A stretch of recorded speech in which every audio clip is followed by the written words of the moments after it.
Tonight, see what truly exists inside the world of the paranormal. Inside.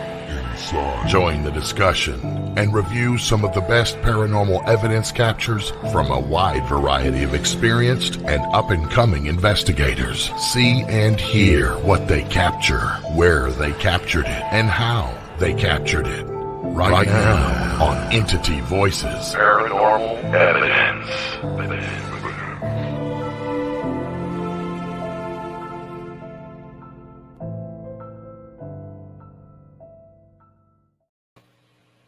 Hello, everybody, and welcome back to Entity Voices Paranormal Evidence. Since some of us are missing, I'm Chris. I am Lourdes. And I am the stunt double for Tony Rathman, Cherie Rathman, and Audra Alice in Wonderland Keeler. He's the triple. He's the triple. I am the embodiment of all those people, yet half as wonderful as any individual one of them. They're the best. I wish they were here. What's up, folks? Jenny Colucci, Todd and Carmela, a.k.a. Chameleon, Antoine Ritter, Roger, Raul from Tower. That's why he's Tower, because the only place you can really get the most benefit out of going Raul is from really high with an echo. Oh, wait, there's somebody here. I haven't done this in a while. How you doing? Audra. Oh, yeah. How you doing? Is he here? There's Audra. Audra's here. There's Audra. Hi, Audra. So for everybody watching, Tony and Cherie had to do their final walkthrough on their rental, so they're done with that tonight, unfortunately. So they could not be with us. And Miss Audra went to the dermatologist this afternoon, and they kind of took a big chunk out of right here, and she's not going to come on camera with a big bandage on her face because she would have been like this all night, and we really don't want her doing that. So Aww. she will be back next week. Yay. But she is watching and probably yelling at me for telling everybody what they did to her face. So, Aww. Well, I hope it goes away soon. Yes, and she'll still be beautiful when she gets back, Yep. and she still is probably right now. She's just not sharing it with us. Yeah. She's just beautiful with a bandage right now. That's right. That's fair to say. Well, I am the opposite of that with no bandage. And you we both. Right? Old opposite and old. Did you say oldle? That's what I heard. No, I said old.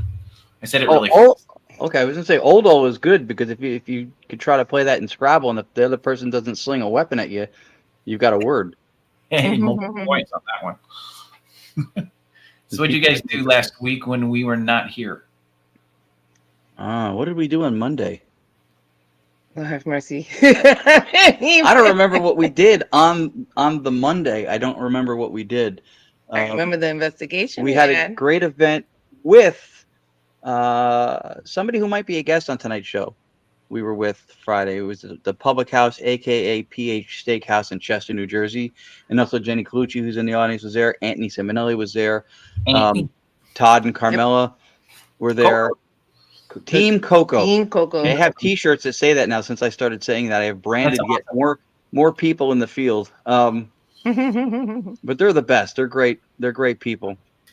And it was good. It was good. We did some retooling to Staticom as we always do, and we had out of 4 sittings, we had probably 3 of them with very emotional wow moments, 2 of which had people in tears. The first one and the fourth one with stuff that was coming to that was very personal, proprietary as far as info goes, like nobody would know kind of stuff. And it was, not sad tears, but that kind of closure, emotional, spiritual touch point kind of thing, I guess, Yeah. Connection tears. Yeah. Yeah. And it was cool to have that and to see that, because that's rewarding for us when we do this. The only downside to events like this when we do them is when we're like in the presence at an event of people like Jenny and Anthony and Todd and Carmela. Well, Todd and Carmela were free floating, so they were with us a little bit more. But we don't get to see what everybody else does. Lisa and Nicole from Full Moon Paranormal were there. They were in the basement, so we don't get to work with them when it's a public event like that. We're stationed somewhere, and the groups kind of cycle through. But other than that, I mean, the event itself was fantastic. Yeah, we had a good time. It was really good.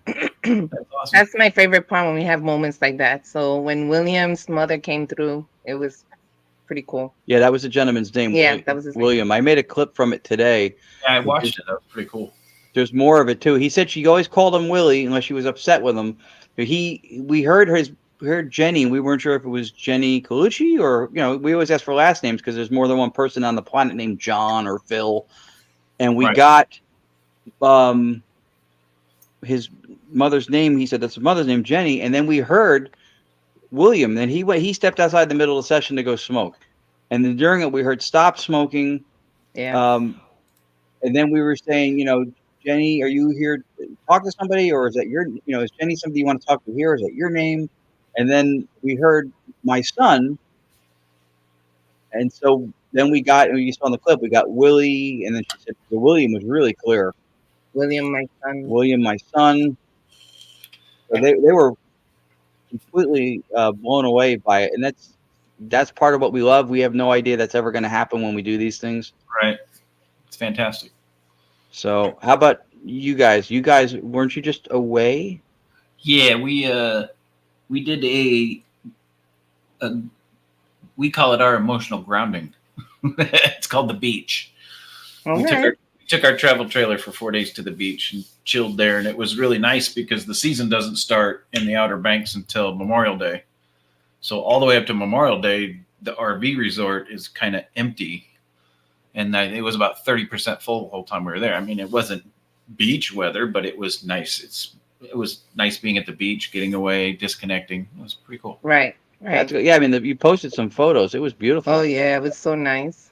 Oh, it's always gorgeous there. And the resort, the RV resort that we park on is a part of the thinnest portion of the Outer Banks, and you can literally, from where our trailer was parked and our camp was set up, 2 minutes to the sound side, 2 minutes to the beach is literally that close. And there's a portion of the road just north of there where we camp, where after 7 p.m. when high tide comes in, you can't get through. The tide comes over the road and they don't allow people to pass. So you're basically on an island when high tide comes in. So it's pretty cool.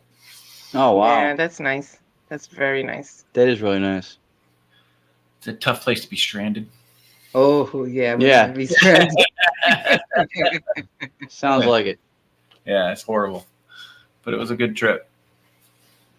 That's cool. Yeah, and we need that sometimes, right? We need to kind of, as much as we love being here every Monday, sometimes we need to step away for a week.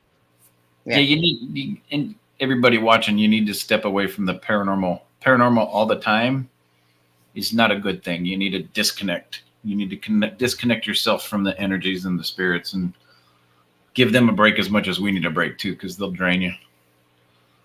So. Yeah.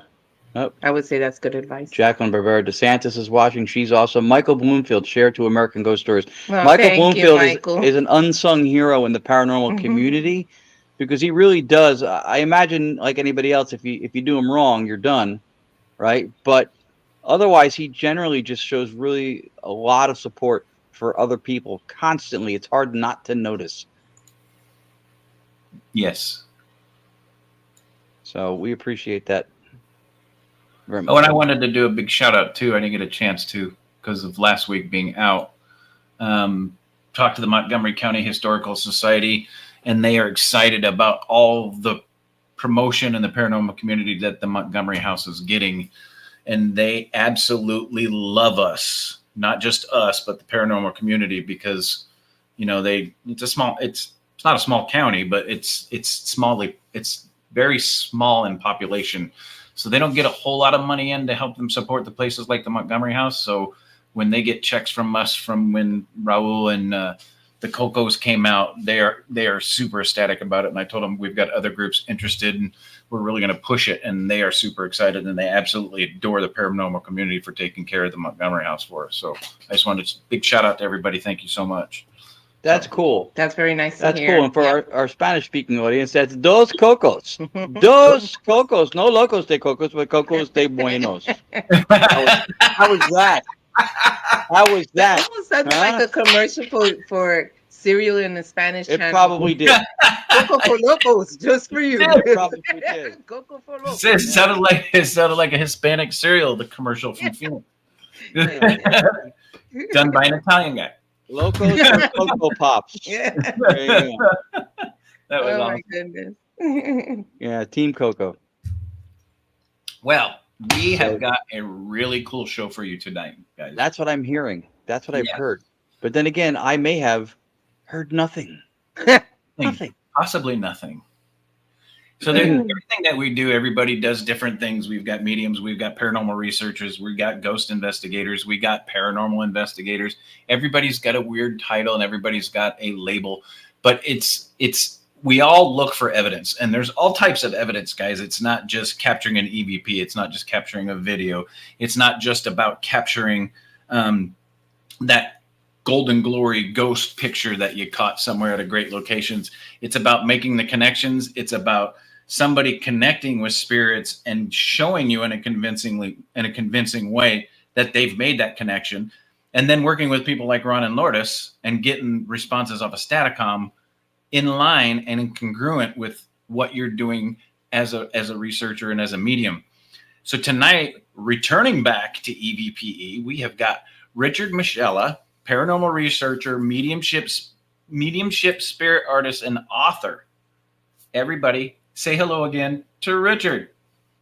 Hey, Richard. Hello, everybody. There he is, There he Hi. is.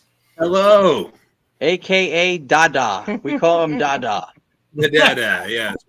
Every time we get together with him, he's got more children. I don't understand. Yeah. It just keeps. We're stopping at 3. So Mm, 3 is a beautiful number. For people who don't know Richard or haven't seen him before, we'd like to take the liberty at least to and then he can tell how everybody tells her how they got into the field thing.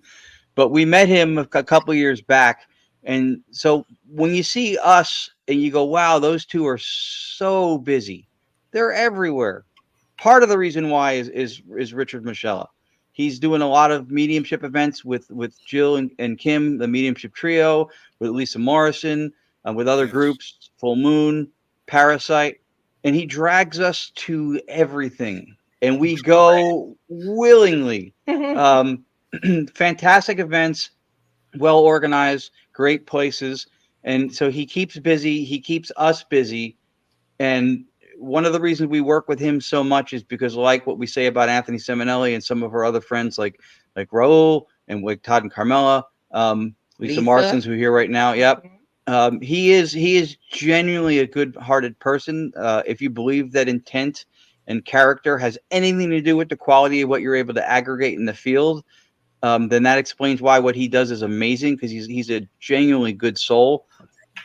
His work, and he'll talk about it, is phenomenal.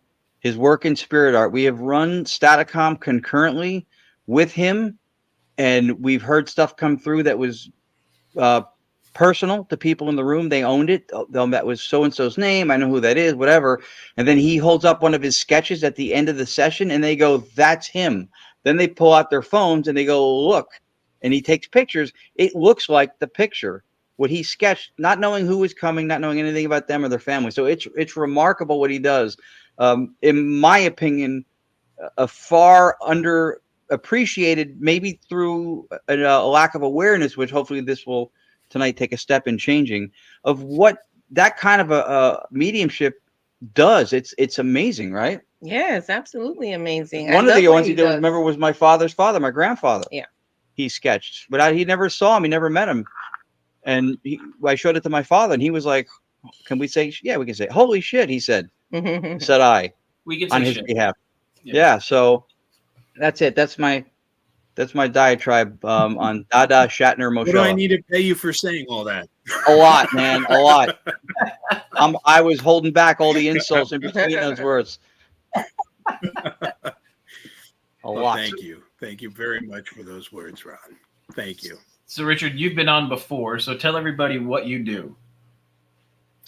Well, I'm a mediumship spirit artist. So what I do is I use mediumship, but being clairvoyant, what I do is I see, right? So as I enter a location, if I'm reading for my sitter, it's almost like watching a movie, like play out in your mind's eye. So you'll see the person, whether it appears like a portrait and they're just standing in front of you, or you see them in life. I do my best to capture the essence of the communicator. So it all starts with a sketch like this. It all starts with drawing what kind of a face, whether they're full face, whether they're really skinny face, and then you start seeing the hair. And at times it almost seems like it's impressed on the paper. Like I'll see where the hairline is, where the ears are, and then the nose, and then if there's facial hair, and then it just all starts coming together. And with that, you look for the evidence. So as the evidence is coming through, I'll see their hands. That's one of the things that I want to look at. And in my mind's eye, I'll see if they have rough hands or soft hands. And then their occupation starts to come through, and I'll see if they were dealing with paperwork or if they were working with tools. And then we just start building that evidence, because how I was taught with mediumship is it should be evidence-based, evidential mediumship. And this is something I enjoy working with Lisa Morrison.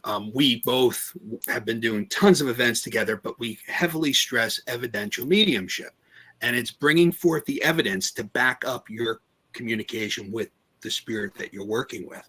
And that's through things they did in life, connections that they had, things they had in their home. And they literally, as you're reading, when you're connecting with spirit, they're showing you all this. They're walking you through their house. You're seeing the layout. You're seeing what kind of life they lived. It's almost, you're there and you're watching this movie play out before your eyes, and it's happening so fast. And you're trying to, for me, I'm capturing it all on that sketch.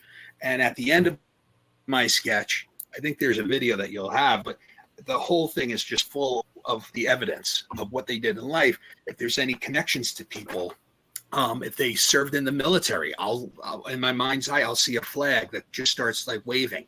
And then after that, I don't settle for that, because then that's settling for evidence. I want to press it more. Well, what about the flag? Were you Army? Were you Navy? Were you a Marine? If I see water, well, what about the water? Were you a fisherman? Were you a Navy man? What about that? And that's the thing. You got to keep, if you have that connection, keep working it and keep building the evidence. And that to me is very important with the work that we're doing, because anybody could go in there and just read a laundry list when you're connecting to spirit and be like, yep, I see a male. He liked water. He worked real hard. He had 3 kids. He was married. What about all this? Well, there was a man, right? You picking up on that male. He worked hard. Well, what about working hard? He had 3 kids. Everybody's connection to him with those 3 kids is going to be different. So we're working soul to soul. We need to dig more into why, maybe there's a connection with one of the kids that the other kid didn't have. Like he was harder on one of you. Okay. But the other 2 had it pretty easy. But Dad really, really was tough on the older boy. The Navy, he was regimented. So it just builds more of that conversation, more personal, and it really unearths that evidence that's meaningful to the person who's accepting that reading from you. So it's heavily evidence-based. That's awesome. Now, you touched base on a video that kind of describes what you were just saying again. Let's go ahead and watch that. Let me get down to it. And real quick, for everybody in the comments, remember, Tony and Sheree are not here tonight, so if I happen to miss something in the comments, I apologize. I'll get to as many as I can as we go along, but here is that video. Here we go.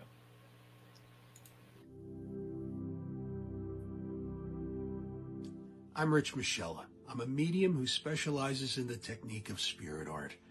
And through spirit art, I try to capture the essence of the communicator who's coming through for the sitter who's sitting across from me, and I try to capture their essence on paper and the evidential information that comes forward, whether it's dates and connections to people that are living, things they did in life, and I try to put that on the piece of paper around the essence that I just sketched. Once it's on paper, I can convey the evidential information that comes forward and connect this spirit to my sitter or to the location that I'm working at. So everything for me begins right here. So we're going to draw that circle. And this is what really dictates the size of the face. And I see the skinnier face, full face. So, and always trust in the spirit.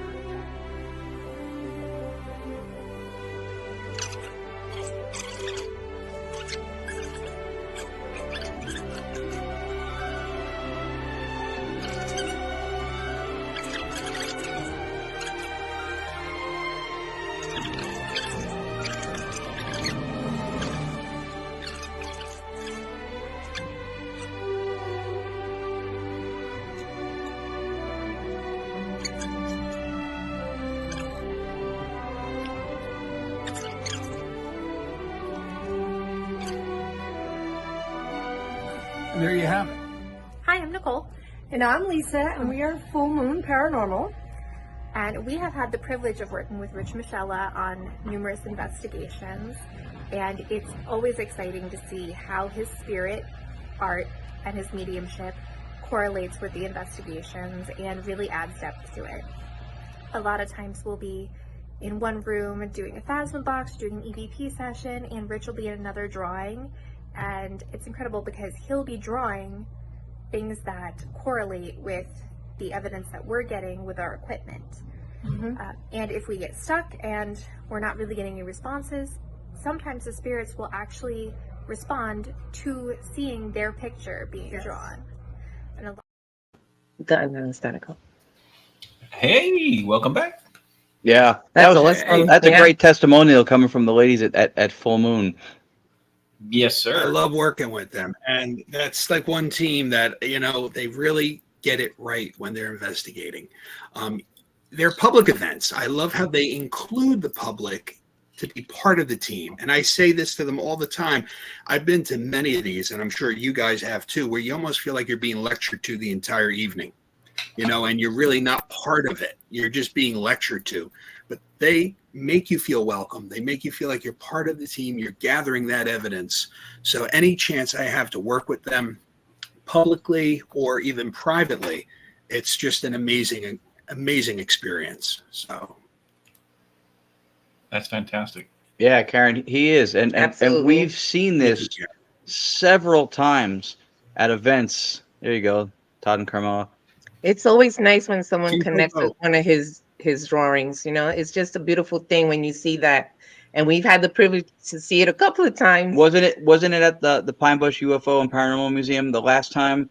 That was When he was pulling stuff about, we were getting stuff on Staticom that had to do with heart, Oh yeah. right, and how the person passed. It was specific stuff that was coming out, and everybody in the room heard it. And then he draws a picture, and there was somebody sitting in the first or second row on his side of the room who knew who it was, and they died of the causes that matched the words that we got at the same time he was drawing it. Yeah. It was unbelievable.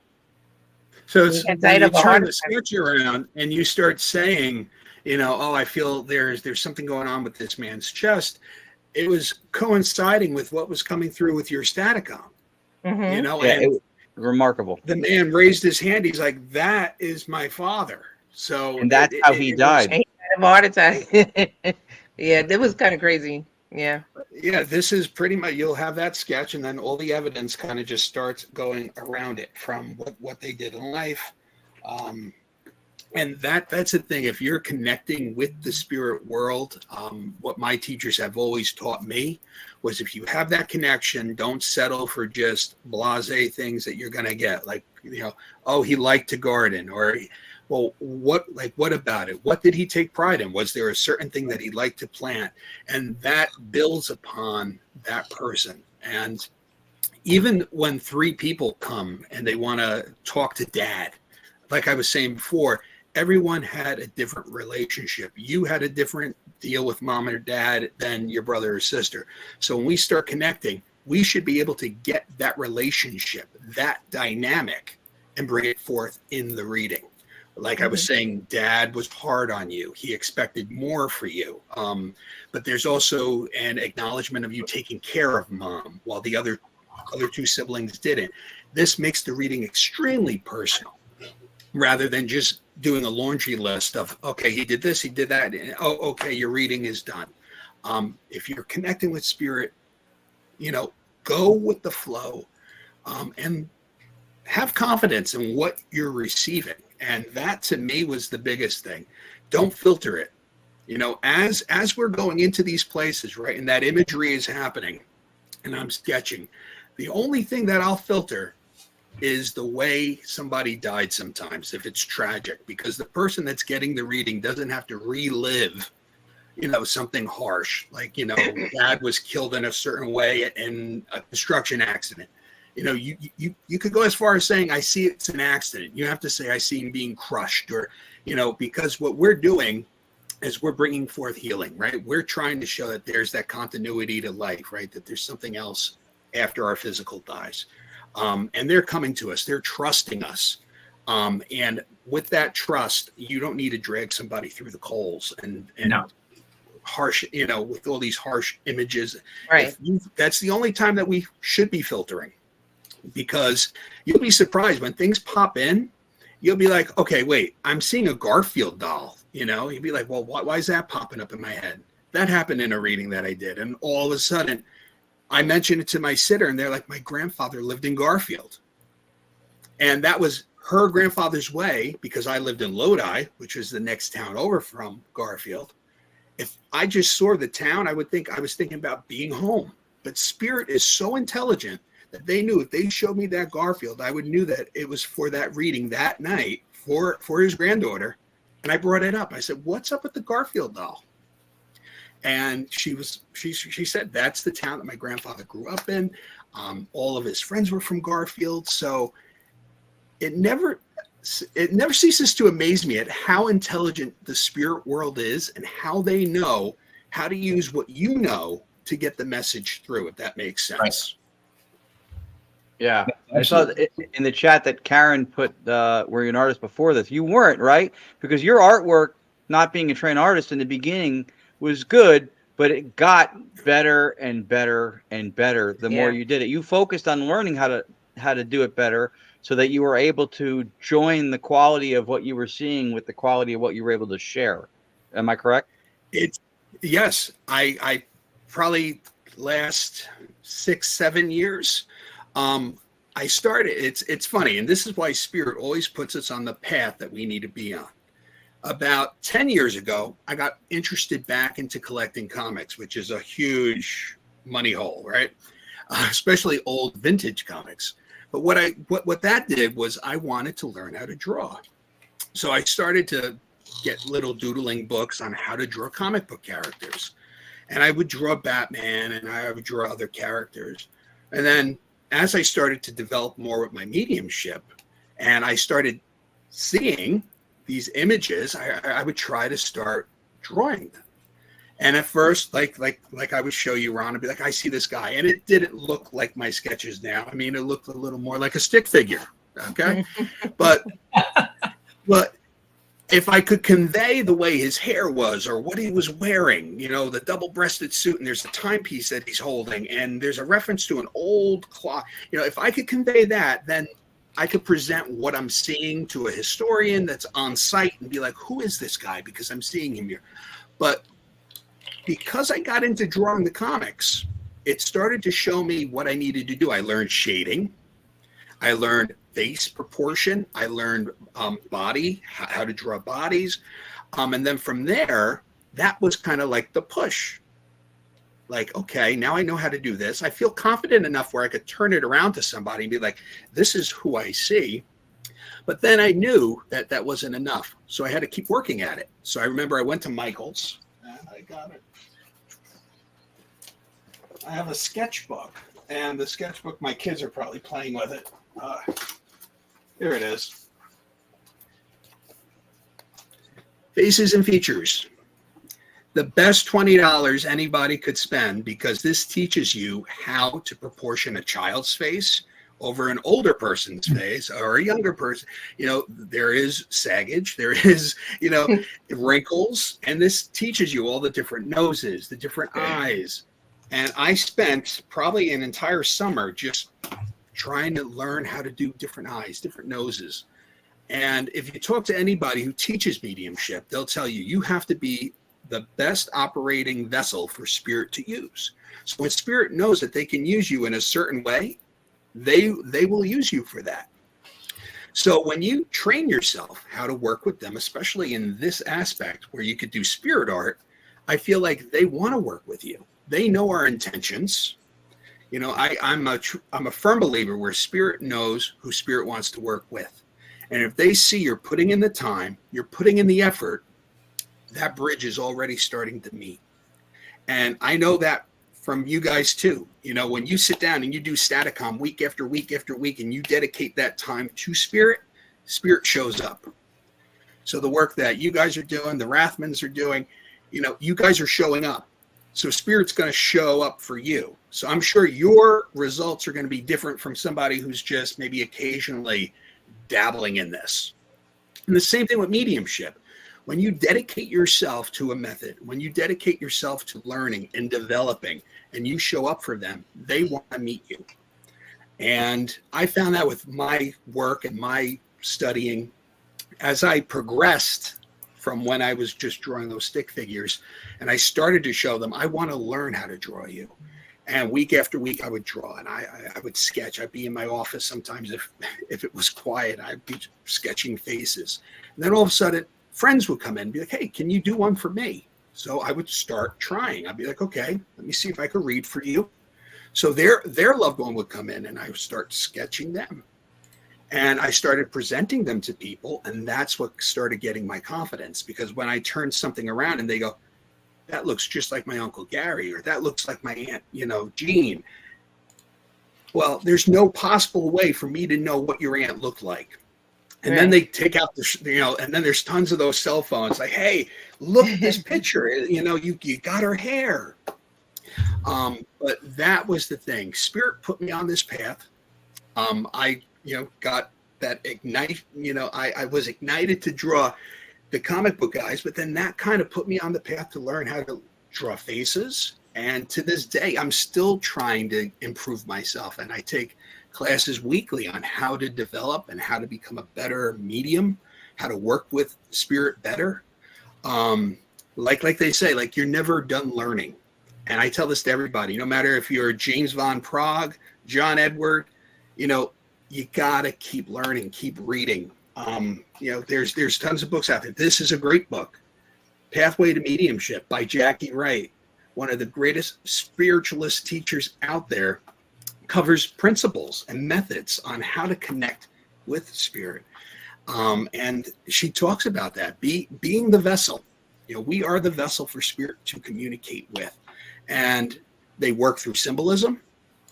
You know, we work with them and they drop us signs and symbols that we need to perceive. And well, that that's also one thing, because you're talking about symbolism, and I'm sorry to interrupt you, but that's one of the things that sticks out with you, because yes, even when you were drawing the stick figures, people would connect with those drawings because you are very detailed with personal stuff that you put in. It's not just the face. You add certain things in there that gives, you know, the essence of the person. And then, you know, you improve with your drawings, which made it a lot better. But even then, when you weren't that great of a drawer, even though they're pretty good, because I can't draw shit, but the essence you still capture with the little details that you would put in there, which is fascinating to me. Yeah. So I like that. And let's and look that at is the evidence. That is evidence-based mediumship. When you could provide all those details that brings that spirit back to life for that person sitting in front of you, or the location that you're reading for, that is what connects it. You know, that to me is, if you could provide 20 or 40 major pinpoints on that person that makes it unique to that person, that is what really connects it, you know, because anybody could draw a sketch and be like, this is the guy that's here. Well, what about this guy?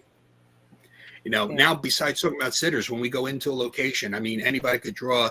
We're walking into a home from the 1900s. This is what a 1900s guy looked like. I feel like he's here. Well, what about this guy? So don't discredit yourself, Richard. Don't discredit yourself. Let me show a couple of your sketches, because just your sketches alone are enough to send the message. Not, I mean, evidence on top of it is fantastic, but we can talk We can talk while these are being shown, but Yeah. Because also I want to circle back to Raul's question for him, because I think that's a good question. The audience would want to know. That's the an answer. earlier one. Yeah. That's an earlier one. But you can see that he has Definitely see how it improves. Yeah, you see how it improves, but you can still see that that's the hat, the eyes, even the lips. The cheeks. I was trying to focus on the cheeks, the mouth. Yeah. right.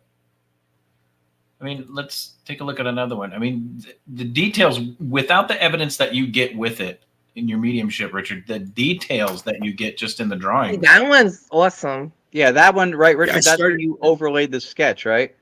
Yeah, and you could see how it just falls right onto where her eyes are, where her, where the lines where it lines up by her cheeks. Yeah, and just to point this out, because anybody who doesn't know could easily make this mistake in interpretation. You drew the face that's in the second picture of the sketch that you overlaid over the original to show where it matches. When you drew that, you didn't have the picture that you overlaid it to. Nothing. No. No, Yeah. Nothing. that was drawn before the picture, y'all. Yes, that was That's done amazing. Weeks before, without access to the person, not even knowing who they were, where they existed, anything. He just that's what he got, and then then it overlaid over it too. I love the explanation for it and how it comes to him too, because even for us, operating under analytic idealism philosophy of mind, right? Nature's working through us. We are the vessel through which universal phenomenal consciousness learns about itself, because we are metacognitive. Metaphor, symbolism are ways that synchronicities and things that we're meant to know or see will come through to us. And this is exactly what is part and parcel with his process. And the accuracy level, to me, is beyond dismissal. You could not believe in mediumship, but I think, right, when we look at something, when people talk from like a scientific point of view, right, you have to meet, and we talk about this with ITC, you have to meet a prima facie level of plausibility to make something worth looking into. I think he surpasses that. I think there is something here of substance to be looked into, but it's amazing. Absolutely, yep. And there have been many, greats that really did mediumship combined with spirit art a long time ago. Coral Polge, who's a hero of mine. Frank Lee, another guy from the early 1900s. But Polge, she would do kind of like how Bocce did with his sessions. Polge would go into places, into huge lecture halls, and do spirit art. And she would connect with people's loved ones. She would connect and do these beautiful sketches. And people started to say, Coral, you're amazing. Coral, you're the... And she would turn around and go, we're merely telephone lines. And I love that quote from her. We're merely telephone lines for spirit to use. Not about getting your ego all up and, oh, I'm so amazing. I'm so great. Spirit's working through you. So if I truly feel this way. If anybody gets the credit, it's spirit for working through you. And how she said we're only telephone lines, I truly believe that. And I think everybody out there has the ability. It's just learning how to use it. It's a muscle, learning how to work with it, how to trust it, how to know it's not a daydream that's coming through, that it's coming to you and not from you. And it's learning how that works. It's also learning symbolism. And I believe if anybody dedicates enough time to learning this, if you truly want to be a medium, if you truly want to be psychic, you could open up that gift that everyone has, the gift of intuition. And we all have it at different levels. Some people learn how to play the piano and they're Elton John, but then some people, they could play maybe a few little chords, and they don't get it. Some people never learn how to play it. It's all about dedication and how much time you put into learning something, because I feel anybody can actually do this. We all have that gift, that intuitive gift. We all say, oh, I had a gut, I had a gut feeling. I had a gut. Well, get gut out of there. You're having intuitive knowing that you should do something, you should not do something, and intuitive knowing about people that come into your life. Like, I got a bad vibe about this person. Well, what is that? It's intuitive knowing. That's right. And we all could build upon that. But some people, think it's too woo-woo. you know, and they just, okay, yeah, no, it's not for me. Or, you know, they just don't want to work at it, you know. So I honestly feel there are tons of books out there. The one by Kay that was mentioned here in the comments, Kay Reynolds, she has an amazing book all about evidence-based mediumship. Yes, I did read that one. And she went to the Arthur Findlay College, which is in Europe. It's a school all about mediumship. You could go there and learn all different kinds of courses. I've actually taken courses there through Zoom, and it's taught by mentors and mediums that are doing this work for years. And you'll train with spirit artists. You'll train with people that are just psychic, but it's important to learn everything. And that's who I am. I want to learn about energy. I want to learn about energy healing, meditation, psychic work, mediumship work, because it all goes into the same umbrella, you know. And once you learn about how energy works, how you learn about Reiki and the chakras and getting yourself in tune, it all falls into what you're doing as a practicing medium or psychic or even an intuitive. So learn as much as you can, and you'll see what you gravitate towards. But all that other stuff does help, especially when you try to connect to spirit. You need to raise your vibration up. Spirit, I feel, lowers theirs, and that connection is made. And that, to me, is definitely through breath work, being able to take a deep breath, kind of get that monkey chatter out of your mind and try to connect to what's coming to you from spirit. And knowing the difference, because we could all say this is coming from me or this is coming from the spirit world. And once you start learning how that works and how they use that symbolism to come in, you'll start to be able to be like, okay, these aren't my thoughts. These are coming from the location. These are coming from the spirit communicator. And that's what starts making you a really good medium, is when you could know when to turn it on, when to turn it off. Yeah. We've actually got Ron was kind enough to send us a couple Staticom clips of investigations done with you. So not only do you make that connection with your spirit art, not only do you make the connection with the people connected to your spirit art, but you also make the connection through Staticom. Yeah, I think anytime you've seen some of the mediums in the chat, Kim Geyer, the Ghost History medium, Lily Morrison, anytime we've been with a really gifted medium when we do Staticom, there is an enhancement, I think, in what we get and how well it works.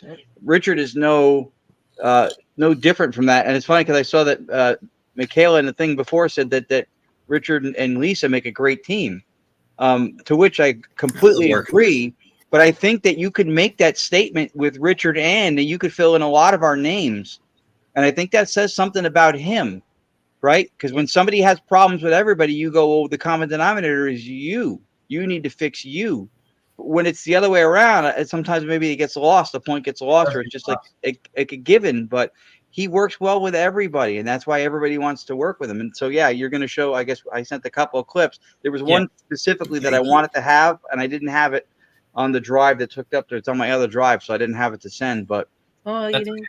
Not that one. No. All right. It's okay. So which one do you want to see? Do you want to see first the Resi NGPP talking to Rich? Yeah, why not? That's an older one. That was still direct radio voice. That's pre Staticom. Still shows connection. It's still good. And funny too, I'm reading the comments from like Karen and from Roger and stuff in the chat, stuff that people have said who have worked with Richard before. I know some people have this dismal interpretation of the field because there are pockets of drama going on. But if you surround yourself with the people like this, you don't have that experience. That's not our paranormal field. That's not what we see. No, and there's sorry, soapbox real quick. The easiest way to get around the drama pockets in the paranormal, y'all, is disconnect from the negative. Yeah. We do it when we and just letting go of ego. Right. You just disconnect from the negative. We do it. It's not about us. No. It's not about you. It's not about, it's about us being in service. And I truly feel it's us being in service to spirit And why we're all doing this is to help prove the continuity of life, Exactly. that the physical body does die, but that light that made that loved one who they were still survives death and still can be communicated with. And we see that in all of the work through Staticom, through mediumship, through the paranormal investigating, that does happen. And if we could convey that to those people in our attendance that are sitting there, to the sitters, to the people watching this program, that your loved one still is there, still comes to the wedding, still sees your children grow up, that's amazing. And if that could just help them a little bit with the grief that they're going through, it might not take it all away, but if it could help just a little bit, then we're doing our job. Yep. And unless you're doing a private investigation where you're there to help get rid of the negative, in a normal investigation, in a group setting, when you've come across something spiritually negative, most people back away, right? Why do you do it with the living? Back away from the negative, fill yourself with positive, like you see on the screen right here. Let's go ahead and let's listen to that one, the Talking to Rich. Let's take a listen.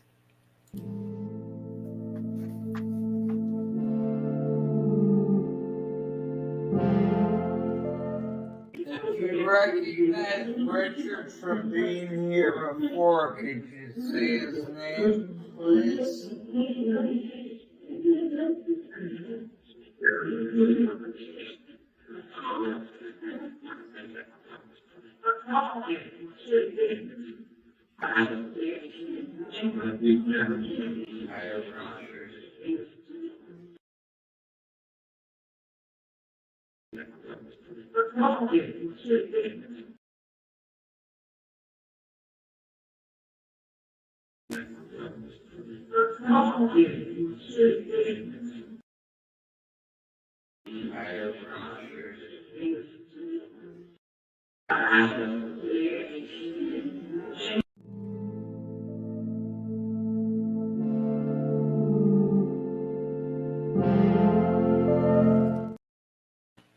You're talking to me.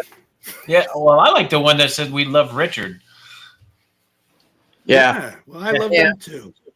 That was an older one, and it older. was slowed down entirely. That was before we were slowing down the white noise in real time. Yep. Yeah, you could tell it was Just slowed down. working Ron- with you guys with Staticom. What's that, Richard? Just working with you guys with like Staticom is amazing. And we could be doing that mediumship and have messages like that coming through where they're acknowledging, talking, to the medium like that. That's just mind blowing in itself. Yeah, I love when that happens. You know what I might be able the one that she was talking about, I can actually, if it looks like I'm looking away, it's not the demonic flies thing that Tony Rathman made a video about. It will make our next blooper reel. Go ahead. Yeah, but I can look real fast. I can maybe get you the YouTube link. You can do a share screen to show it, because that was the one that was really personal to him. Yeah. That we got, and he did a And I love testimonial this for the one. docuseries on Paraflix, Knowingly Talking to the Unknown. And I watched his testimonial when he sent it over. He goes, I hope it's okay. I think I did all right. I don't know. He's all hesitant. And I watched it and I went, he's amazing. He's such a good speaker. That's another thing. He's a great author. And he's a phenomenal speaker. And that's why we tease him all the time too, because he did this. He goes, you hear nothing. And I watch it going, that's Shatner. He needs to be hosting shows about unexplained stuff. That is as good as Shatner. Like, it's amazing. So we tease him all the time with the nothing thing, but I mean, in actuality, he's really good at it. He's got a great voice. Well, thank you. Well, that one night, that Ron, he calls me up and he goes, Rich, we had an event the following night, right, Ron? And you Yes. said that this Rosie voice came through. And you're like, did you have someone in your family named Rosie? And I said, no, I don't have a Rosie. I asked my mom, is there any people like long ago, Rosie? She goes, no, there's no Rosie. And I said to Ron, I go, this could possibly be spirit coming in, knowing that we have an event with Lisa Morrison the following night with our first, mix up of Staticom with Seance. So we went to that event and I said, I'm going to lean into this Rosie because I feel like she might be for someone out there in the audience. So that night, first person that I try to, sketch and capture that essence of was Rosie, right? I do her hair. I said, she has these little stud earrings. She showed me her hands and her hands aren't really working that good. But then I see her hands sewing and I see like that aspect of her life. So she worked really hard, probably a factory, like a seamstress. So I started talking about that. And a woman at the end of the night, she raised her hand. She comes up, she goes, Rosie was my mom, and she was a seamstress. And her hands at the end of her life were crippled with the arthritis. And she accepted the sketch. She accepted the information. And that to me was amazing, how Spirit knew that where we were going to be the following night, pushing to the front of the line to make sure that her loved one got that message. So again, amazing how Staticom and mediumship could kind of intertwine to present that information to a sitter. Yeah, it is amazing. But I mean, we do this often at events, often. We do it at home often. And when we can tell the difference when somebody is present, how the efficacy and the method changes, it happens when we work with you. That's undeniable to us. Yeah, it's just amazing. And for me to be receiving this through mediumship and then actually be able to hear their voices come through, that's mind-blowing to the medium. You know, I know all the time, Lisa, Kim Geyer, you know, we're just blown out of the water when we hear what we're hearing that nobody else hears, that's coming through your speakers. It is mind-blowing. That's their voice. Yeah. And you can tell male, female, child. Every time I hear it, I just get amazed, because I guess the way I see it, we're always doing it. So I don't want to say used to the voices, but voices come through. So when you guys say something and it comes through, I'm amazed how you guys came up with that information. It's just amazing to me. Yeah. They both pieces work really well together. It just does. All right, so Ron has sent me those clips. Sorry, guys. I'm glad you guys get along and can talk, because I got so much going on over here. So Ron has sent me those 2 clips. Let me go ahead and show these. So yeah, Richard, I sent him the Rosie one because that was recent. I didn't even think to include that. But as long as this is not a Staticom show, and I do not want in any way, shape, or form, because of the amount of love and respect we have for him, to take away from how truly remarkable what he does and the person he is. I don't want to take away from that in the least. This is not about us, but I guess because it's Richard oriented stuff, it's okay. if he wants it to be shown, because this is his show. Totally, because that really shows how the two kind of blend, and I think that's very interesting. And I was going to add to that, in the form of Staticom actually work. Yes, and we've got other pictures and sketches that Richard has given me that I'm going to show, and we've got other testimonials about his spirit art that I'm going to show. And yes, this is about Richard. The reason we are showing this, and I asked Ron to show it to me, is because I want you guys to see the connection not only between what Richard gets with the people that he works with, but what Richard gets with the people that he draws for, and how close and accurately he is with the pictures of the people he's drawing. But I also wanted to show you the results from his connection with the spirits that comes through Staticom when Ron and Lourdes are there. It's not about the Staticom. It's about the connection that Richard makes with the Staticom. And that's why I asked Ron to send me those. So let's go ahead. So Ron is absolutely right. It's noticeable for us. Absolutely noticeable. Yep. Not to say that Staticom's not flipping awesome, but so is right. Richard. I'm not saying that we get nothing. But so is Richard, and I want to show those connections. So here, there we go. And shared audio? Yeah, I shared audio, but the three of us, the 3 screens are going to have to be quiet because we'll still be able to talk during it. I'm going to mute mine. All right. Here we go.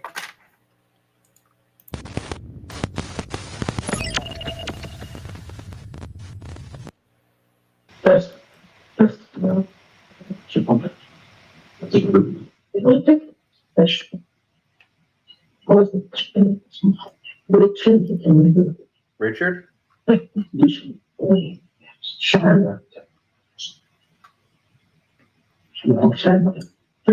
Richard's family?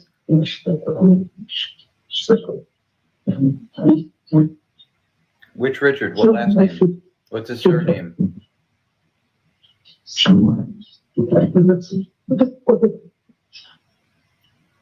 Richard who? Moschella? I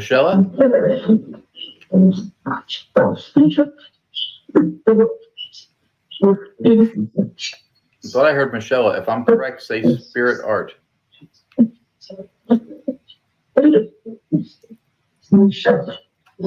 Moschella.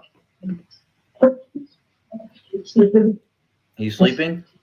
You have a message for him?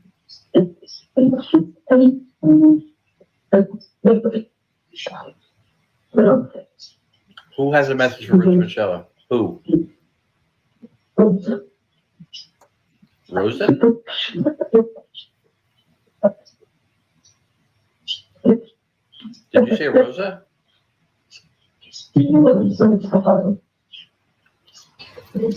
How would he know Rosa?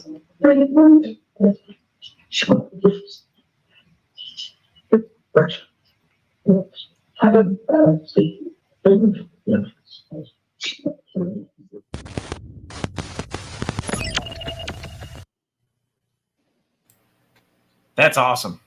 Yeah. Amazing. Yeah, that Moschella. And the part when they said that I was sleeping, I was sleeping. Yeah. I have a 5, a 4, and a 4-month-old, and we go to bed like 8:30 at night, and that was like 12 o'clock at night, Ron. Yeah. That's why So every was time I hear it, I sleeping in laugh. bed. So they're like, "He's out cold. We're coming to you." But there's something interesting in there about halfway through, after it already said Moschella, right before Ron asks another question, it doesn't come back through Staticom, but there's an EVP in there that says Moschella. Yeah. You Yeah, need to go back and listen to it. Okay. It sounds like it's underlying. Nobody else is speaking. You hear Moschella. It's below it, and That's it's not interesting. Staticom. So you got an EVP on top of the Staticom. See, Roger heard it too. That first Moschella, and we speak like this sometimes in life. The last syllable or vowel or something will drop, right? They go, "Hey, Rich Moschella," and the kind of like, but you don't really say right? You don't pronounce it. So I asked for it again. That second Moschella was undeniable. Yeah, it Yeah. was clear. Yeah, it's I played either it for my in wife, between and those two or- she's like so spooked out. She's like, "They came to the house and they knew you were sleeping." They don't have to come to the house, right? Non-locality. They knew. Yeah. Well, and then I had to like explain that to her. She's like, "Okay, you just keep doing your thing," but They Yeah, tuned I'm into your frequency. They got the American flag and the Star Spangled Banner, like TV used to go off the air years ago. That's what they got. But it's just just thinking about the whole process of it, right? So they knew Go ahead. that you're connected with us There and it you is. do what you do. And we had And that so- mediumship event the following night, and that their Yeah. loved one bought a ticket, was going to be in attendance. This is all the things that Yeah. spirit, they say, sees things like on a 100-story building. They see everything. They see and we're down on the ground, so we only see what's in front of us. So this shows you how intelligent the spirit world is. They see that. They know that their loved one is going to be there, and they know what they're going to do to come through. And sometimes they could be a little pushy, like Rosie. She came through the night before and was like, "Hey, Ron, you're going to tell Rich that I came through, and he's going to know that this is for somebody in attendance the following night." And that's what we did, and that connection was made. So I give a lot of credit to Rosie, knowing that I'm working with you, coming through your system, checking in on me, and she knew I was sleeping. That was our Garfield. Yeah, Right. the Garfield on the car. So that to me is amazing when you could show that and be like, this is how intelligent the spirit world is. Right. Well, here's how intelligent Richard's abilities are. So he gets and sees and draws items like this. Jeez. Again, it has to be brought up without ever having seen the person or knowing who the person is at all. Yeah, I was going to say, guys, remember he did the sketch on the left or on your right, however you're seeing it on your screen, prior to seeing the picture of the gentleman next to it. Yeah. And let's look at Richard's progression. Yeah. Yeah, that was Come on now. Yeah. You see all the evidence all around it, mentioning grandchildren. But not only did you get the hairline, the beard, y'all, the wrinkles. Yeah. Yep. And Roger mentioned the nose flare. I mean, yeah, there are nuances that he captures. Right. That make it harder and harder to say that maybe it's not that person. It's right. Here's one. Those are early ones too. That's before I started using the Conti crayons that I use now, which are a charcoal, which are easier for blending. But that's just straight pencil. Yeah, but the charcoal looks good. Yeah, and the only difference between the gentleman he drew compared to the picture that was shown to him after he drew it is the guy is smiling. Well, looks like he's smiling or smelt a fart. But he's showing his teeth in one, and Richard drew him without the teeth showing. This one's a trip. Yeah, that one's starting to get into the Conti crayons. Yeah, where I could shadow and. Yeah, the charcoal is funny. We did the event with Richard 2 weeks ago in Morristown, New Jersey, the Arboretum, and he came to meet us at the restaurant. We got there before him, and he walks in, and were you just changing the oil on your car? Like his hands were black. The charcoal. And he was doing something during the day, so he had the charcoal still in his hands. Well, what's interesting about this picture with Richard is it's almost like he was sketching before he saw the picture.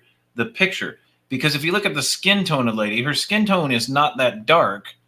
But if Richard was envisioning the picture that they were going to show him later, the contrast from the older picture would have given him a different facial tone when he was drawing it.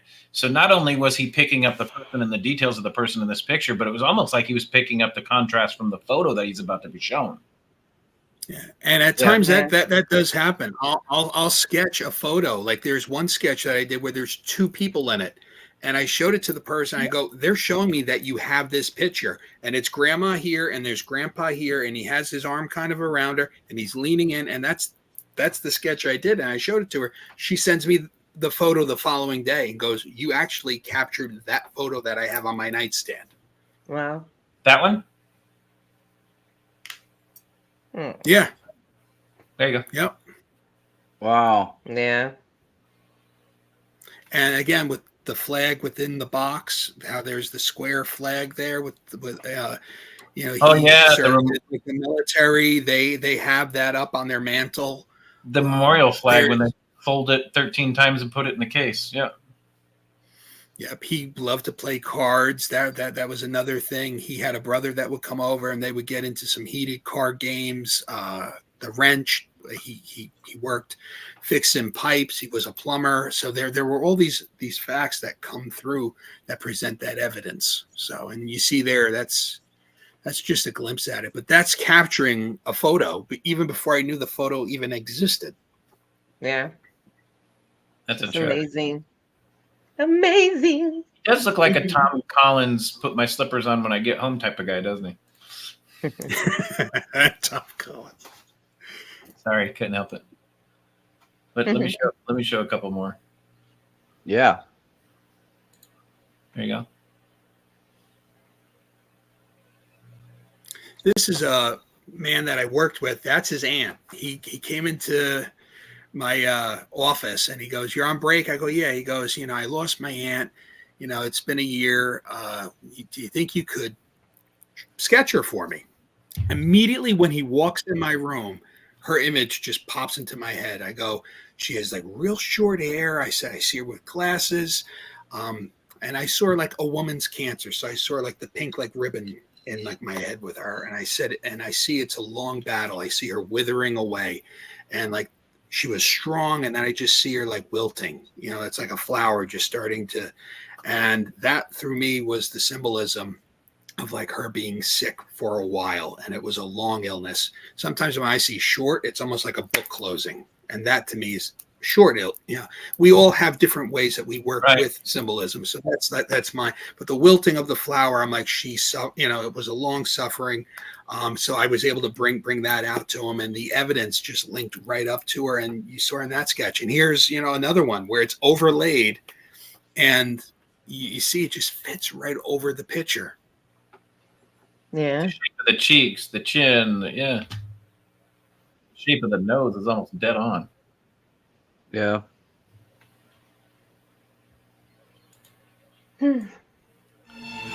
Oh. That's not it. What happened? Yeah. That is one of the staticoms that you sent me. Sorry. Oh, right on. No worries, no worries. All right. So let's see somebody talking good about you, Richard. Other than us and Ron, or me and Ron and Lorda. So these are people. These are people that Richard has directly worked with. So here we go.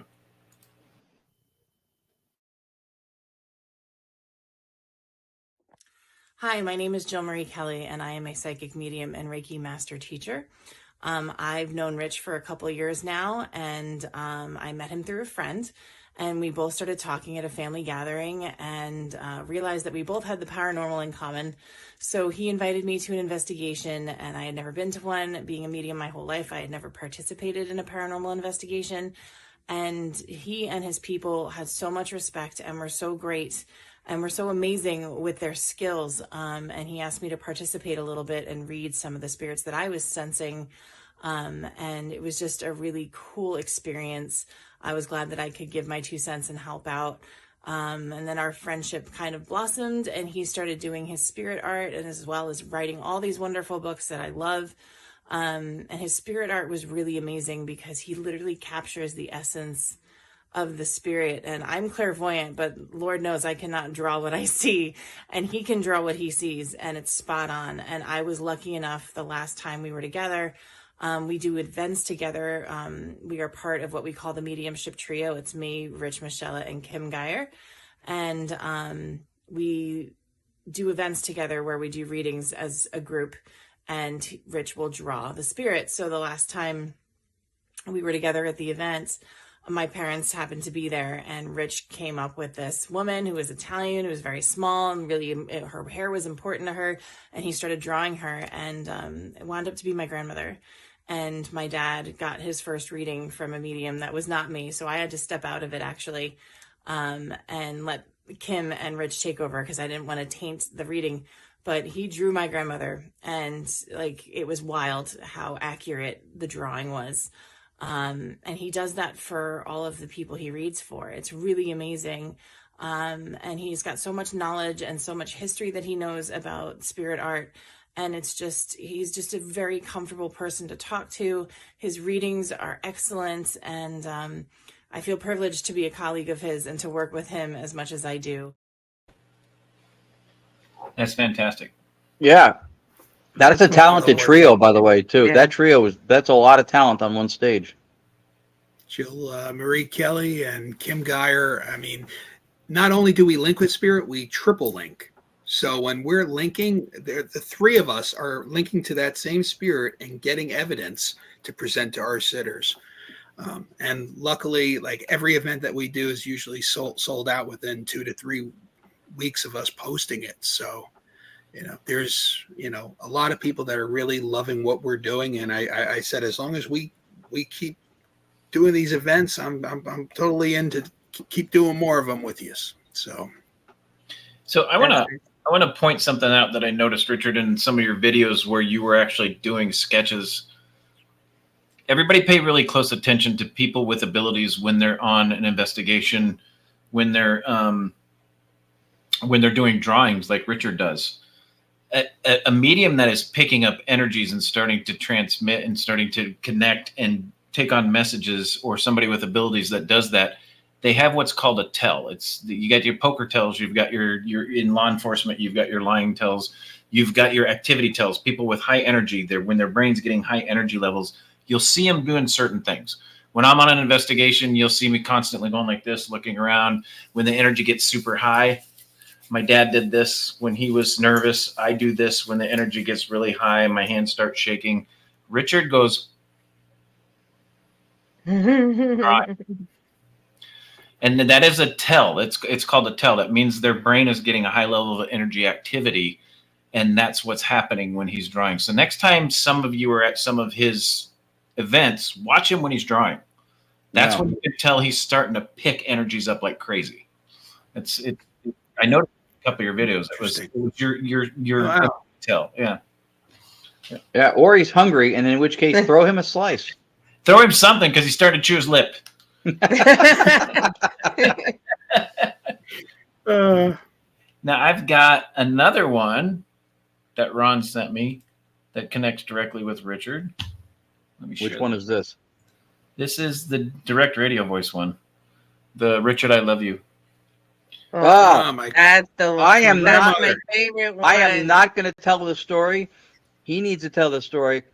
I am, to quote him, and I love this too, by the way, because under analytic idealism philosophy that we now perpetuate here, nature is working through us. So I don't take credit for this, but this was insane when it happened, and I sent it to him, and he can tell the story.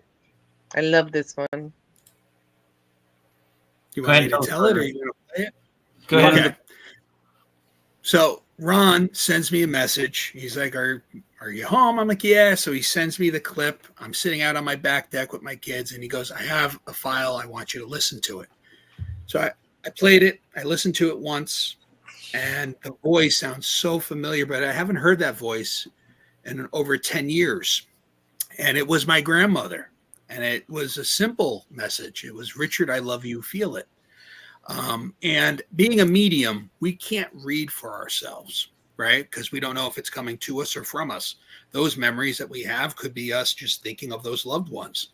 So for her to use Ron Staticom to come through during a investigation for a family that we were at, so my loved one came through someone's investigation just to let me know, Richard, I love you, feel it, because I talk to my people every day. I talk to my loved ones. I talk to my grandparents, and I always say, Grandma, I love you, and if somehow you can let me know that you can hear me, well, she did. And she did it through Staticom and through that public investigation that we did at this man's home.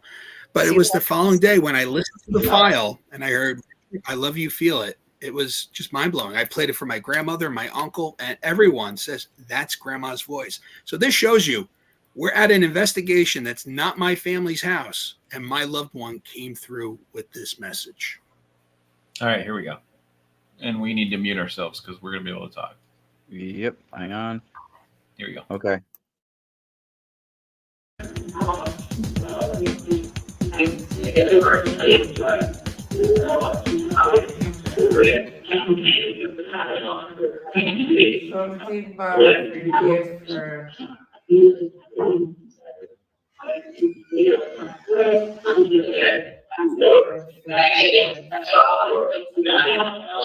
Who are we speaking with?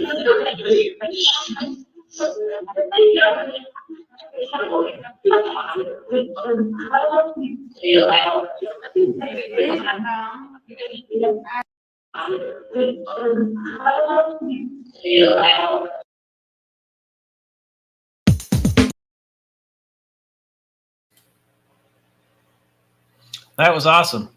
Incredible. And to hear the voice change from that other voice that was saying some things there. Yeah. I forgot about that. I don't know if you guys see me or not, but I was like, oh.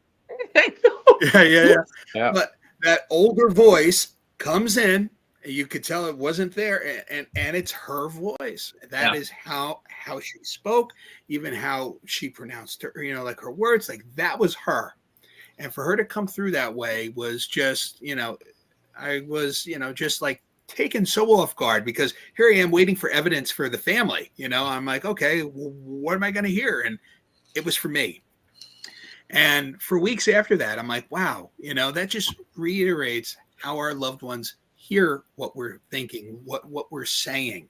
They know that we miss them. So I tell everybody when I do my readings, talk to your people, tell them you miss them, tell them you love them, because they hear you, and you could ask for those symbolisms and signs. And I say this at all of the mediumship readings that, I do. Ask for signs, make them hard. I did a lecture, and we're sitting there, and I said, ask for a penguin. How often in your day do you see penguins? You see cardinals a lot because they're on mailboxes and flags, But ask for a penguin. I came home that night. The following morning, I go to my mailbox. There's an oil tank flyer with a penguin on it in my mailbox. Okay. The following day, I go to work at the hospital that I work at, and my screensaver has 14 penguins on an iceberg. So I was getting penguins for like 4 days straight, like right in my face kind of penguins. like where there shouldn't be penguins, I was getting penguins. So make it hard. Another thing, I was heading home from work and I said, hey, Grandma, I want a walrus. How often do you get walrus? Get in my car. I Am the Walrus is playing by the Beatles. So, you know, it's things like that where you throw out and you get back and they mean so much to you because they're harder than just a cardinal, right? You make a great valid point, Richard. It's we all look for the burning bush, right? We watch for somebody to walk across water. We miss the little signs. Like, for instance, my dad, since he passed away in 2006, he loved the show MASH. I couldn't stand it. You won't ever catch me watching that show ever. But that man watched that opening song is tough. He watched every episode probably 1 million times. I will be walking along and all of a sudden that theme song will pop in my head and I'll stop and take a breath and go, hi, Dad. I miss you. I love you. I know it's him. Yeah. Most people will disregard stuff like that and go, hey, yeah, I don't know why the hell I'm thinking about that. That's just weird. Who does it relate to? That's how they connect. It's the small signs that you dismiss. A butterfly came by, a cardinal came by. That happens every day. I live in North Carolina. I see 5 cardinals a day. Doesn't mean my dad's here. Look for those specific signs, the little ones that make it hard. Yeah, they make it hard for them. These are synchronicities. I think they love a challenge. I mean, I have one. When we moved here and we were doing, well, it was still direct radio voice, right? Yes. Still doing direct radio voice, and I'm outside and I'm smoking and I'm looking because where we live, there's wooded area in the back. And I'm looking and I just said, if I'm on the right path, show me a bald eagle. And then like in a couple of days, I see a bald eagle. Not only did I see the bald eagle, there's a bald eagle's nest now in the back of the house there. Yeah. And I was like, that's it. I'm in the right path. Yeah. And I thought that was kind of difficult. And I was shocked when I saw the bald eagle and then it built a nest. I was so happy and shocked at the same time. Yeah, they're amazing. These are, from our perspective, when we speak, these are archetypal synchronicities. Right. If there is one universal consciousness of which we are alters or dissociated from, then nature's working through us. These archetypal patterns will show up, nature expressing itself both through what we perceive to be the outside world and through us. And that's examples of it right there. Yeah, those are all examples. It's amazing how that happens. And I'll give you one more great example. I was going through a really hard time in my life. And I was driving to work one day, and I talked to my dad all the time, and I said, Dad, if I'm on the right road, you tell me if I'm on the right road. And then I just let it be quiet. I'm sitting in traffic. I turned on the radio, and the first thing that comes through the radio makes me want to take a back road. Yeah. Now, come on. Somebody's telling me, nope, you're going down the wrong road. Go this way. Yeah. That's a synchronicity. Yeah. That's an amazing synchronicity. It was huge. It slapped me in the face. But most people ignore stuff like that. Oh, it's just a song on the radio. Well, no, you just asked a specific question and you got a specific answer. You just got to pay attention to the answers coming to you. Yeah. Yeah. John Edward, said as his mother was passing, she was on the same page with him with the afterlife, and he established a sign. He's like, Mom, if you come through in a reading for me through another medium, I want your sign to be this. And they both picked a sign that was just unique to them, that if it came through, it would be, without a doubt, it's Mom. And Winnie the Pooh was his childhood, stuffed toy. He loved Pooh, and that was what he used. So as he went to mediums, and had a fantastic reading, Pooh would always come through. And that to him was mom. Mom is there. That's awesome. Yep. Yeah. So I say, while your loved one is here, if they're okay with it, establish a sign. Say, this is what I would want if I went to a medium for you to bring through, and that's awesome to have while they're still alive. So I've got one more testimonial that I want to play for you, Richard, because I love seeing people talk good about people in our field, because it just amplifies your integrity and the way that you treat others. And I love giving examples of that and making sure that everybody sees what type of person you are and how phenomenal you are. So here's one more testimonial. And guys, I could have gotten 10 more, but we didn't have time. So, so let's go ahead and play this one. Here we go. So I had a reading with Rich not that long ago, and honestly, it was the most amazing experience I've ever encountered in my life. I've always been a skeptical type of person, and I've always wondered about what it was about the other side. So I hit him up, and I had such an incredible reading. So he does something a little bit different that I thought was amazing, unlike Teresa Caputo that just does, whatever. So he does spirit art, and this is one of his drawings. And it was actually my grandfather, who just recently passed 2 years ago. He started off with seeing pipes and stuff, because my grandfather was a boiler guy with the black label certificate. It's very rare to find. He had COPD, and he was just like a family guy. And he said he started seeing boats, so he was also loved the Navy. So it was such an amazing experience, and I will 10 out of like 10 recommend. Wow. Nice. Yeah, and with her grandfather, as I'm doing the reading, I see a black seal and pipes, and I know trade work, and I'm like, I have to mention a black seal. I'm seeing a black seal. Did he have and he was a boiler man, and he had a black seal, so I put that in the sketch. The lungs and having COPD, I put that into the sketch, and this is everything that kind of brought him back to life for her. Yeah, that's amazing. That's amazing. Mm-hmm. Without ever knowing that the person existed. Yeah. No. With no foreshadowing. They sit with you for 20 minutes to a half hour, and they're sitting across from you, and I tell them, I just need yes or no's. I don't need you to elaborate on things. When the reading's over, if you want to talk, we totally can talk. But when I'm sitting there, I just want yeses and no's. And no's, I'll get into this in case anybody out there is trying to learn mediumship. No's can throw you, right? So if I'm reading for you and I say this heavier man is coming through, and he has like a fatherly figure, with you, and you go, well, my dad was skinny. I could get frazzled. I could be like, well, now I get back into like my logical thinking, and I'm like, well, who?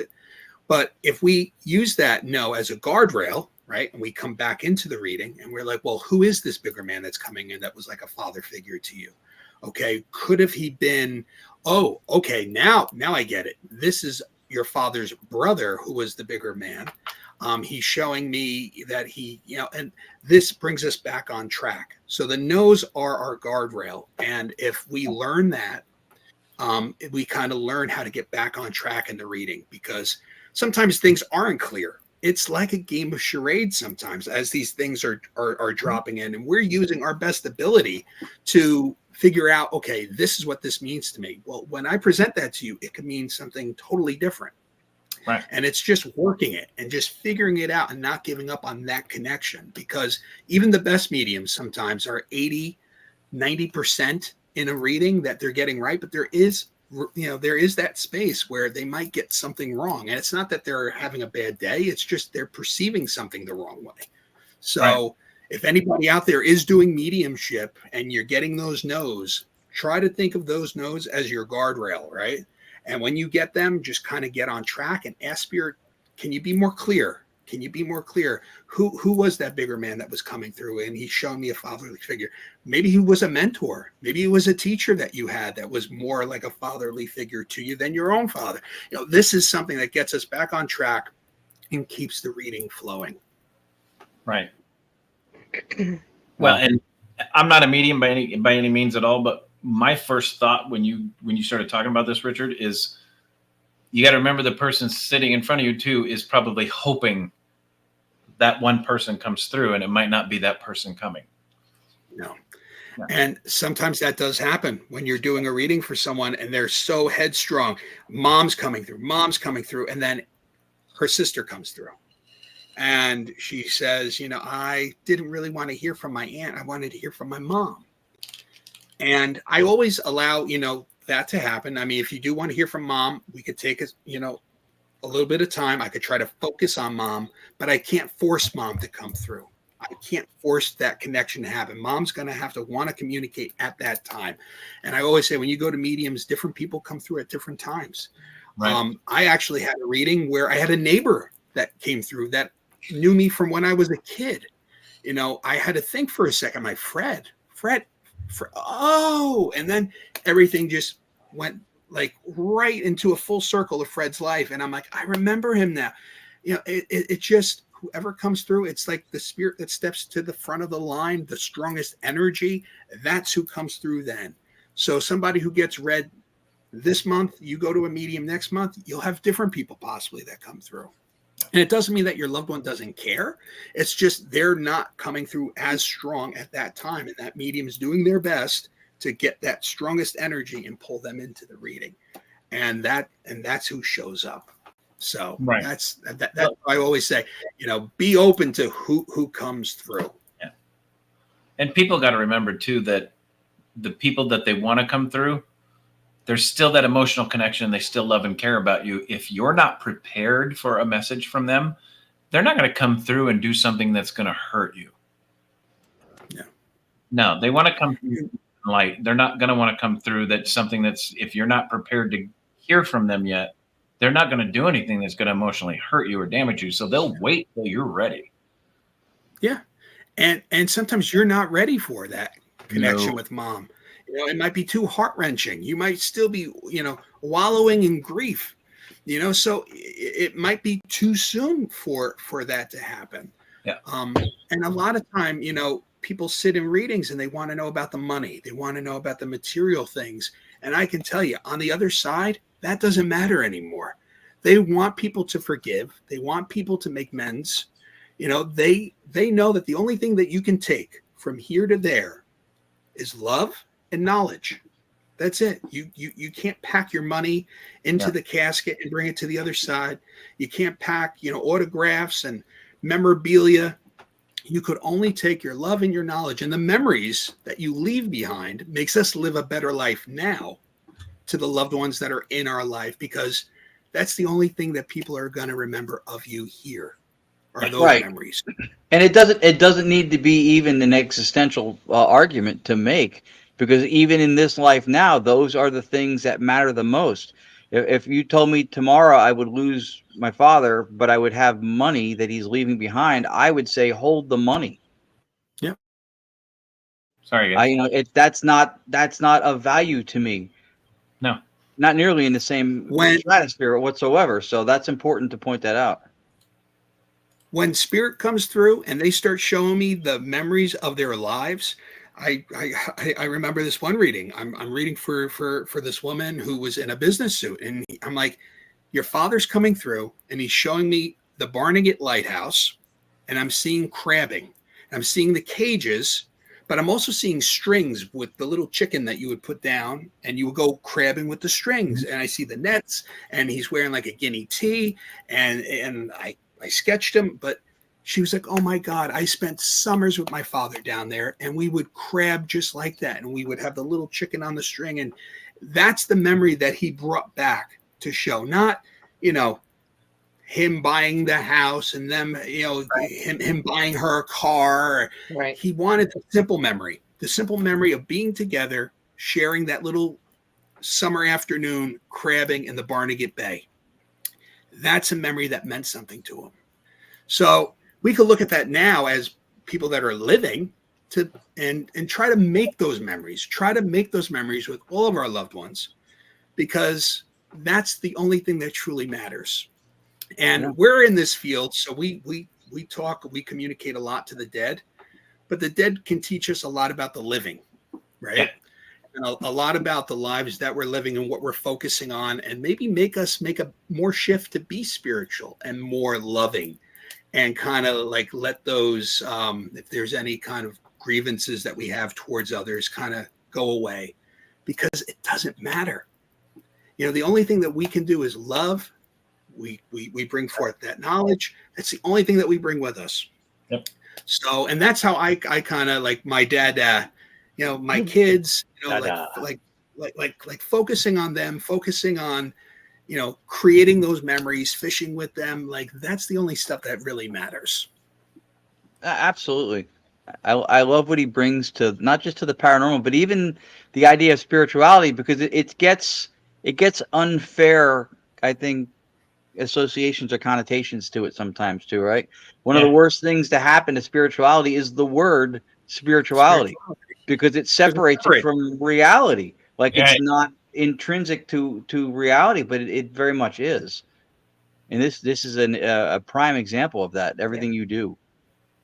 And you have to think, like, everything that we think about too, like in our daily life, money, and, you know, it doesn't matter. Like, half the things that we think are going to happen don't happen. And that's what causes our anxieties and causes people to be in, you know, turmoil. Like, you know, just let it go. Like, I you know, the universe kind of provides, you know, if you're a high vibe person, if you work with good people, you know, and you have high vibes, you attract that. And I feel the same thing when we investigate the spirit world.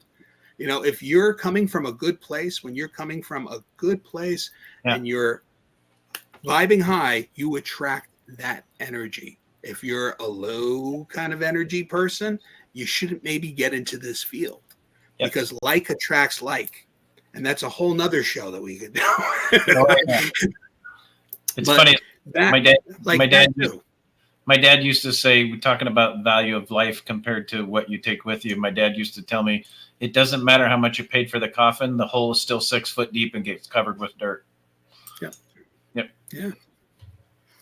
You know, and countless, you know, readings. You always, you know, when spirit shows us those memories of what they did, and it's always just trips. It's places that, like, they went.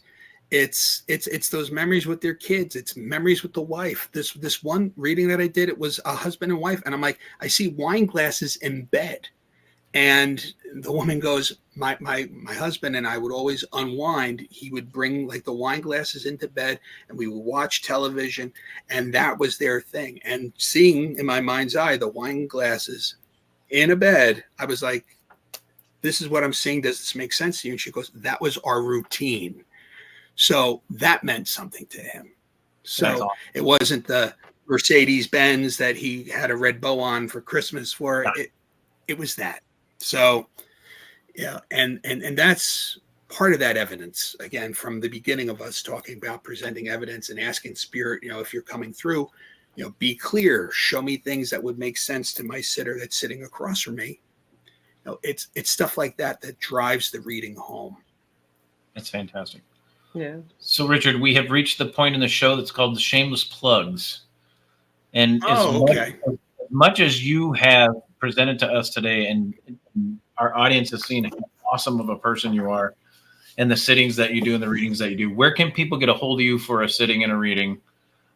Where can they log on to You can log on to www.richardmoschella.com. I have everything on there, especially the events that are coming up with the Mediumship Trio and Lisa Morrison, especially with these two up there, Ron and Lourdes. My newest book, Facing Spirit Art Mediumship and Thinking Outside the Box, is available on Amazon. It's doing fantastic. And this is everything that we talked about tonight about spirit art mediumship. And I talk about how to develop your skills if you're looking to be more intuitive or even follow that mediumship route. So pick this up. This is really good. And I got to interview some amazing mediums in this book. That's fantastic. And I got the honor of writing one of the forwards for that book. Right there with Me and Chris DeCesare also. Yeah. The Ghost Boy Geneseo. Yep, I'm in good company there. But yeah, absolutely. Thanks, Antoine. This is my favorite one. Yeah. Yeah. Mm-hmm. It's a great book. So pick it up. But yeah, and all his books, all your books are available on Amazon too. Yes, my books are all available on Amazon.com. There are a few that are available at Barnes and Noble. And if you're in the Pine Bush area, the Pine Bush UFO and Paranormal Museum has a few signed copies of my books, and especially Ron Iacovetti's books too. So check out the Pine Bush UFO and Paranormal Museum. Look at that. Talk about a selfless man. He's shameless plugs, and he's promoting Ron. He always does. He always does. We both have. We have to lift one another up. That's right. He does. He's there is that unity in the paranormal. You know, it does exist. It does exist. It does. It's not a unicorn. No. It might be a drunk one every now and then, but it's definitely there. Hey, Nicole from Full Moon just showed up. What's her last name? Trivatoni. Yeah, I got it right.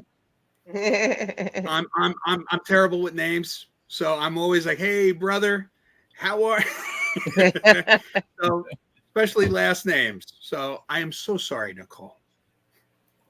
She knows that. She does. Yeah, forget about it. Anthony Simonelli's stamp of approval. Captain Cannoli, very dear. Right. Captain Cannoli. And at the last investigation, they were serving cannoli, so that made me really happy. All so right, for readings and for appearances, richardmoschella.com. Yep, www.richardmoschella.com. My books are available at Amazon.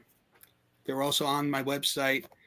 I thank you guys for having me on. It's always a pleasure being on this show. You guys are awesome. So thank you. It's always a phenomenal pleasure having you on, Richard. I mean, guys, this is an example right here. What makes me feel good about the future of the world that we live in is this man is raising children. That makes me feel phenomenal. Anybody? 3 of them. Yeah, 3 of them. 3 of them. He says he's done, but I don't think he is in there. I don't know. but a man with see this gray hair? There's going to be more gray hair by next year. Oh, there's more coming. But a man like Richard that has the integrity he has, that is such a great, phenomenal person with such a good heart that is raising 3 children, gives me hope in the world that we live in today. If you guys haven't met Richard or talked to Richard, you should have paid attention today because he's a phenomenal person. So, yes, he is. Thank you. Hey, yep. Richard. We love Dada. We love Dada. And we're going to be working together on Friday night, Ron. We'll be doing a Staticom seance with Lisa Morrison. So we'll this Friday. Where at? This Friday. This Friday. I'm busy. It's sold out. A sold out event in Washingtonville, New York, and the Hudson Valley with Lisa Morrison. So it's sold out. So we'll probably have more stories to talk about. Yep. That's going to be fun. Yeah. We're looking forward to that. So, Ron and Lourdes, what do you got coming on? Well, apparently that, yeah.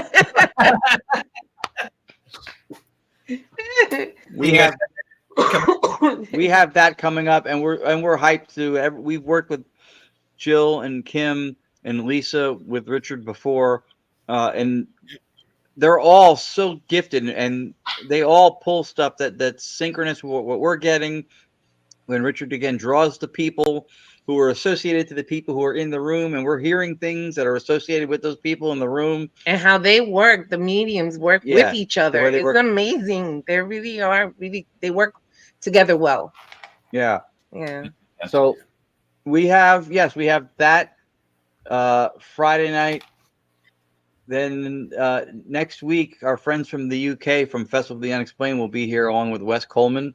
So we're doing the Shanley, Fort Mifflin. Then we're doing a Morris County Parks event with Richard on Friday, and then we may visit the White Hill it's gonna be Paracon on Saturday. So we'll have 4 days in a row, followed by Penhurst the next week, followed the next week after that by the Shanley Hotel's trifecta event with Ronnie LeBlanc, Get Haunted, Paranormal LeBlanc, us two, Scotty Davis, who's also another phenomenal medium, who also loves Richard's work. Yeah. So there again, I want to work with Scott. We have to do something. I mean, he is amazing, and again, another great person in the paranormal. So put Lily's comment on the screen, because I was alluding to not knowing I had the event Friday, and she would, and she's good. If anybody could find me, she would find me. That's funny. That's a talented lady right there. Yeah. She is really phenomenal. She is amazing. Yep. So, and again, your book's on Amazon. Tell people, because you showed one. This is also a prolific author. He does not have one book. I have 7.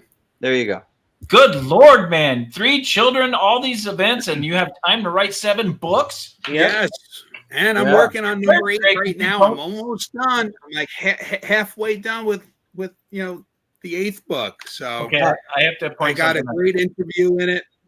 So I'm not going to drop the person that I interviewed in it, but it's somebody that I read his books as a kid that I was able to spend a few hours talking to on the phone.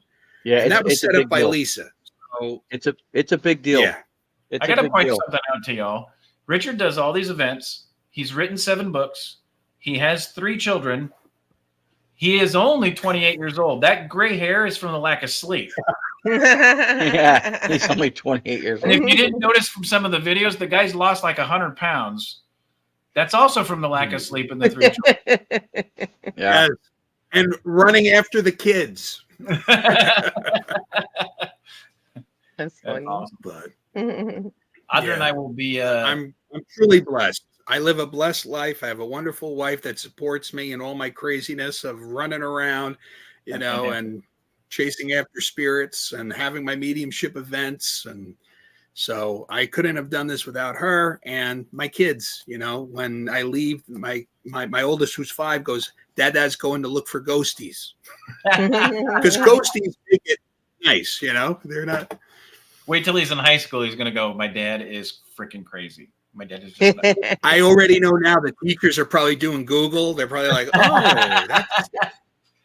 So Audra and I will be Friday night. We are going about 2 hours north of here to work with Zach Bennett and PPIT on a pretty nasty private case that's affecting a young boy that we hope to solve and help the family this weekend. So that's what we're doing. Oh, very nice. Yeah. I hope you can help. Yeah, so do I. It's a pretty nasty case, but we will do everything we can. So, all right, guys. Go ahead. Only because Todd and Carmelo mentioned it earlier, and he wanted them to. This is a Richard Staticom collab moment. Friday night at the event we just did at the Public House, Richard wrote down on the back of his sketch pad a number and held it up to the room and asked Spirit to come through Staticom and name the number. And that was it. And everybody heard it. That's fantastic. And the voice said it more than once.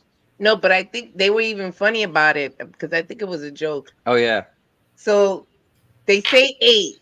So then Rich tries to be slick and just turns it a little bit like the infinity sign. And then he says, so what symbol is it now? And they said 8. It was 8 either way. It's an 8 either way. Doesn't matter. Tomato. Exactly. All right, Richard, thank you again for coming on. You're a phenomenal dude. We love having you on every time you're on here. You guys. The stuff that you do is phenomenal, and the people that you help the people that you help and touch it is just fantastic. And the fact that you love doing it, it's even more phenomenal. Yep. All right, guys. Thank you very much for having me on. Thank you. Thanks, everybody. Richard. And we all right, guys. Thank you. Bedtime. It's past his bedtime. It's past Dad's bedtime. That's where the gray hair comes. I'm going to go to sleep. Right there at the desk. That was the only peaceful spot in the house. Yeah. Crashing right on my couch in my office.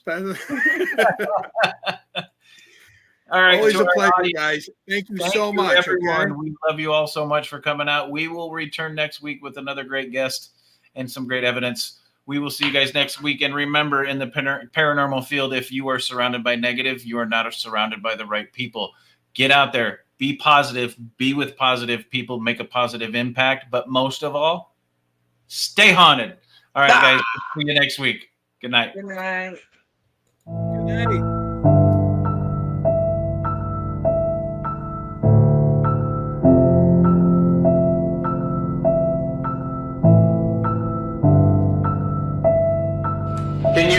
Can you give me a name? What's your name?